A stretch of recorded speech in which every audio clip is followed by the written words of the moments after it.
बिस्मिल्लाहिर्रहमानिर्रहीम। नाज़रीन अस्सलाम वालेकुम, मैं हूँ इमरान वसीम।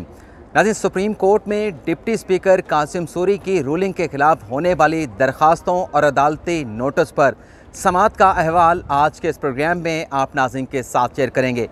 20 मिनट की अदालती समाअत रही। चीफ जस्टिस की सरबराही में 3 रुकनी बेंच जिसमें जस्टिस इजाज़ुल एहसन और जस्टिस मोहम्मद अली मज़हर शामिल थे। आज की अदालती समाअत में जज साहबान ने फ़ैसले का, मुमकिन फ़ैसले का क्या इशारा दिया है, ये आपको बताएंगे। और जो हुक्म इम्तना मांगा गया डिप्टी स्पीकर की रूलिंग के ख़िलाफ़, वो हुक्म इम्तना अदालत ने क्यों नहीं दिया, इसकी वजूहात अदालत ने क्या बयान की हैं। अदालत ने ऐसा कौन सा मवाद दरख्वास्त गुजारों से मांगा है कि जब तक वो मवाद हमारे सामने नहीं आएगा हम कोई हुक्म इम्तना नहीं देंगे, वो मवाद क्या है। और फिर इसके साथ साथ आज की अदालती कार्रवाई में सुप्रीम कोर्ट ने कौन कौन से फ्री कैन को नोटिस जारी किया है और उन्हें क्या डायरेक्शन जारी की हैं। तो सबसे पहले जो नोटिस जारी किए गए हैं वो तफसीलात आप नाज़रीन के साथ शेयर कर लेते हैं। नाज़रीन, आज की समाअत में chief justice of Pakistan justice Umar Ata Bandial की सरबराही में 3 रुकनी बेंच ने सेक्रेटरी दाखिला को नोटिस जारी किया है, सेक्रेटरी दिफा को नोटिस जारी किया है, attorney general of Pakistan Khalid Javed Khan को नोटिस जारी किया है, एडवोकेट जनरल पाकिस्तान को,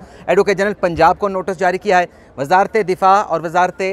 दाखिला को ये कहा गया है कि जो मुल्क में लॉ एंड ऑर्डर की सूरत हाल है, आपने मुल्क में अमन व अमा को बरकरार रखना है, अमन व अमा को कंट्रोल करना है। ऐसी सूरत हाल पैदा ना हो कि कोई दूसरा फरीक जो है इस सारी सूरत हाल से कोई फ़ायदा उठा सके। और इसी के साथ साथ जो डिप्टी स्पीकर की रूलिंग है उस पर attorney general of Pakistan Khalid Javed Khan को अदालती मुआवनत का नोटिस जारी किया है। और जो पंजाब असम्बली में हुआ 1 अप्रैल को इजलास बुलाया गया कि 2 अप्रैल को जो है वो पंजाब के जो नए वज़ीर आला हैं उनका इंतखाब किया जाएगा और फिर पंजाब असम्बली का इजलास जो है वो मुलतवी कर दिया गया। इस पर भी एडवोकेट जनरल पंजाब को नोटिस जारी किया गया है और उनसे वजाहत मांगी गई है कि स्पीकर की ये रूलिंग है, इसकी जो वायरीज़ हैं, इसकी जो कानूनी और आइनी हैसियत है, इस पर पंजाब के एडवोकेट जनरल जो है वो आइंदा समाअत यानी कल अदालत के सामने पेश होकर वजाहत जो है अदालत की मुआवनत करेंगे। इसके साथ साथ नाज़रीन, अदालत ने हुक्म इम्तना क्यों नहीं दिया, अदालत ने कौन सा मवाद तलब किया है, वो तफसीलात भी आपके साथ हम शेयर करेंगे। लेकिन इससे पहले जो अदालती कार्रवाई है उसकी डिटेल आपके साथ शेयर कर लेते हैं। नाज़रीन, अदालती कार्रवाई का आगाज़ हुआ, पहले आपको ये भी बता दें यहाँ पर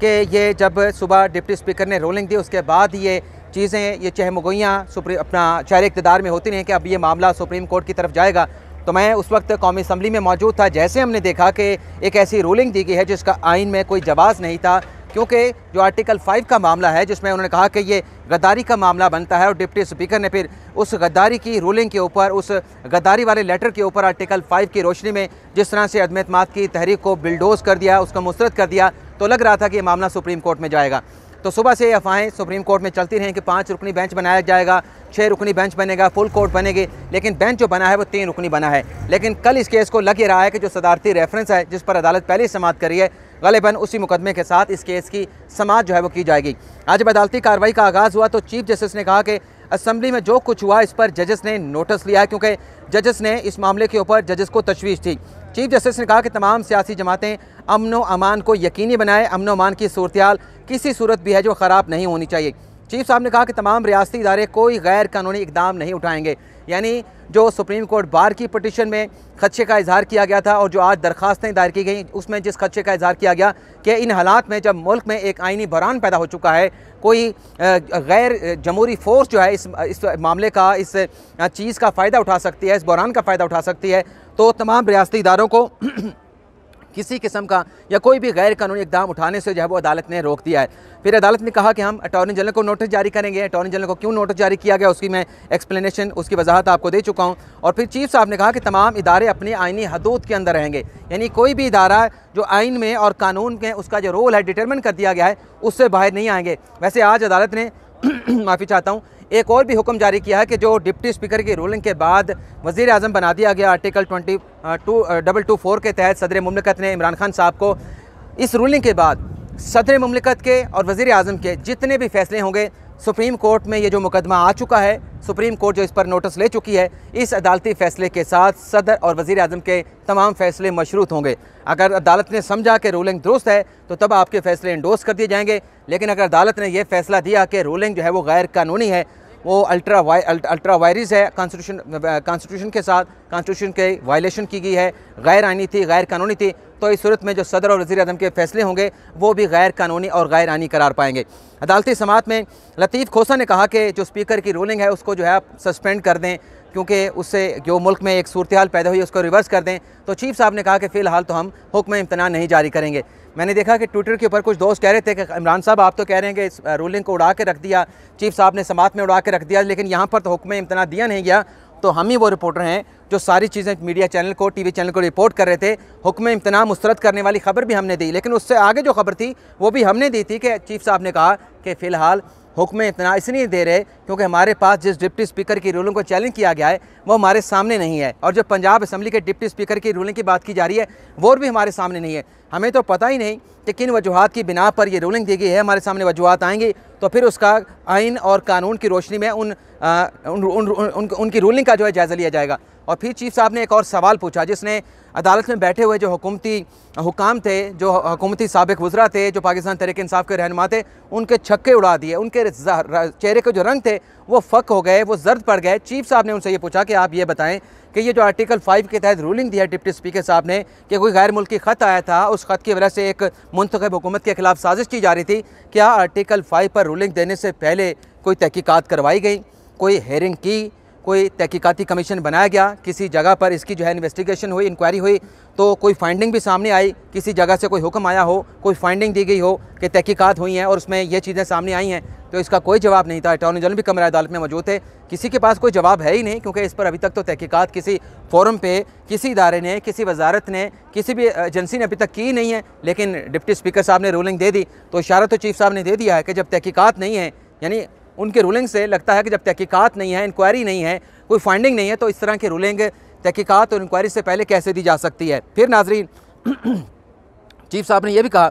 कि पंजाब में जो मामला आइनी बहरान पैदा हुआ है उस पर नून लीग के वकील ने कहा कि उस पर भी आप जो है वो नोटिस लें। तो चीफ साहब ने कहा उस पर हम एडवोकेट जनरल पंजाब को नोटिस जारी कर देते हैं कि जो डिप्टी स्पीकर की रूलिंग है उसकी जो वायरीज़ हैं उस पर आकर हमें वजाहत करें, लेकिन इस मामले पर फ़िलहाल हम खुद नोटिस नहीं लेंगे। हाँ, अगर इसमें दरखास्तें आती हैं तो फिर तफसीली तौर पर इस मुकदमे को सुना जाएगा। आज़म नज़ीर तारड़ ने अदालत से कहा कि स्पीकर पंजाब असम्बली ने 3 मिनट के बाद इजलास मुलतवी कर दिया, बगैर कोई वजह बताए इजलास 6 अप्रैल तक जो है वो पंजाब असम्बली का मुलतवी कर दिया गया। आज़म नज़ीर तारड़ ने अदालत से यह भी कहा कि 1 अप्रैल को ये इजलास बुलाया गया था, 2 अप्रैल को जो अपने नए वज़ीर का इंतखाब होना था, लेकिन चूँकि इनके नंबर पूरे ना हो सके तो फिर ज़बरदस्ती 3 मिनट की कार्रवाई के बाद रूल्स को, कवानीन को, आइन को बिल्डोज़ करते हुए 6 अप्रैल तक अदालती कार्रवाई को जो है अपना जो पंजाब असम्बली की कार्रवाई थी उसे मुलतवी कर दिया गया 6 अप्रैल तक। चीफ साहब ने कहा कि पंजाब के हवाले से पिटीशन आएगी तो तफसील से देखेंगे, असम्बली की कार्रवाई में एक हद तक की मुदाखलत कर सकते हैं। अदालत ने फिर इसके बाद जो तमाम फरीकैन थे उन्हें नोटिस जारी किया, और फिर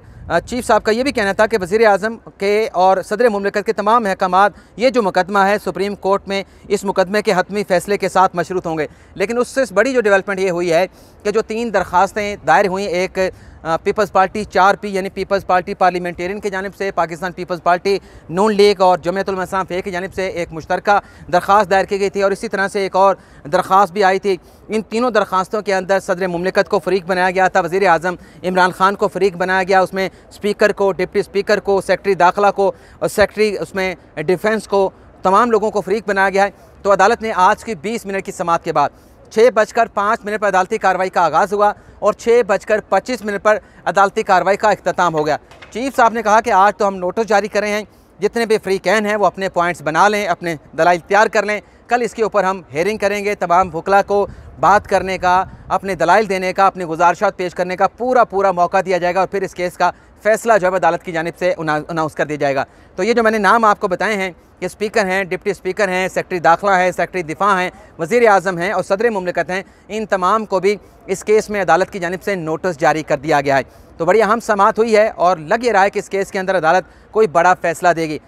इससे पहले जो हम बात करते रहे कि अदालत के जो कार्रवाई है पार्लियामान की उसके अंदर मुदाखलत नहीं कर सकते, बिल्कुल अदालत के फ़ैसले मौजूद हैं, कायन यही कहता है, लेकिन आइन के मुताबिक अदालत के पास आर्टिकल 87 के तहत बड़े वसी अख्तियारात भी हैं कि अगर मुल्क में कॉन्स्टिट्यूशन बहरान पैदा हो जाता है, मुल्क में कॉन्स्टिट्यूशन क्राइसिस पैदा हो जाता है, तो इस सूरत में अगर रास्ता दिखाना है, पार्लियामेंट वजूद नहीं है क्योंकि पार्लियामेंट तो तहलील कर दी गई है, तो फिर रास्ता सुप्रीम कोर्ट ने दिखाना है। सुप्रीम कोर्ट के आर्टिकल्स की तशरीह जो है वो सुप्रीम कोर्ट ने करनी है कि आया कि ये जो रूलिंग दी गई है इससे सिर्फ इस नुक्ते के ऊपर, इस बुनियाद के ऊपर जो है वो परखा जा सकता है, जायज़ा लिया जा सकता है कि क्या ये आइन के मुतसादम तो नहीं थी, और अगर ऐसी रूलिंग देनी थी क्या उस रूलिंग के जो रिक्वायरमेंट थी, जो असम्बली के अपने रूल्स और कवायद हैं, उन्हें पूरा किया गया। क्योंकि आम तौर पर असम्बली का ऐवान, चाहे कौमी असम्बली का हो चाहे सेनेट की असम्बली का हो, उसमें जो भी कोई चीज़, कोई मोशन, कोई करारदाद, कोई भी चीज़ पेश की जाती है तो पहले उसे इंट्रोड्यूस कराया जाता है। इंट्रोड्यूस कराने के बाद असम्बली से उसकी जो है वोटिंग करवाई जाती है कि आया कि ये पेश करने की मंजूरी दी जाती है। हुकूमत वाले उसकी हमायत करते हैं या मुखालफत करते हैं, अपोजिशन वाले उसकी हमायत करते हैं, मुखालफत करते हैं, यानी इस तरीके से ये कार्रवाई आगे बढ़ती है। लेकिन जो फवाद चौधरी साहब ने मोशन या करारदाद आज पेश की, या जो तहरीक आज पेश की, उसे तो अवान में वोटिंग के लिए आया कि अवान उसकी इजाज़त देता है, अवान उसकी इजाज़त नहीं देता, उसकी तो परमिशन ली ही नहीं गई। और सरे दस जो है डिप्टी स्पीकर साहब ने रूलिंग दे दी। ये रूलिंग जो है वो ऐसी नहीं है जिसे मेंटेन रखा जा सके। इस रूलिंग ने कलअदम होना ही होना है। अदालत के सामने मुकदमा आ चुका है, आपके सामने है, मैं आज आपको कह रहा हूँ। अगर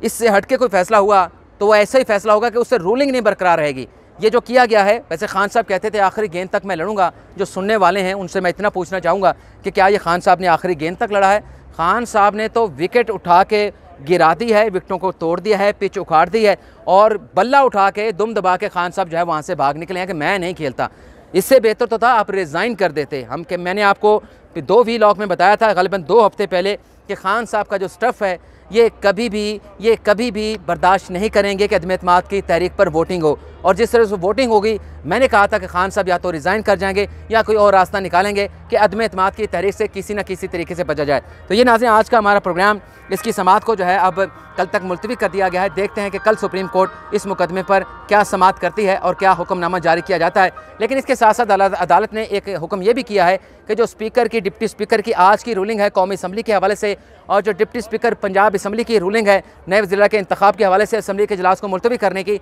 वो मवाद, वो रूलिंग जो है अदालत ने तलब कर ली है, और उस रूलिंग का जायज़ा लेकर अदालत जो है इस केस का फैसला सुनाएगी। आपसे इजाज़त चाहते हैं। अल्लाह ताला आपका हामी और नासिर हो। दुआ में याद रखिएगा। अल्लाह हाफिज़।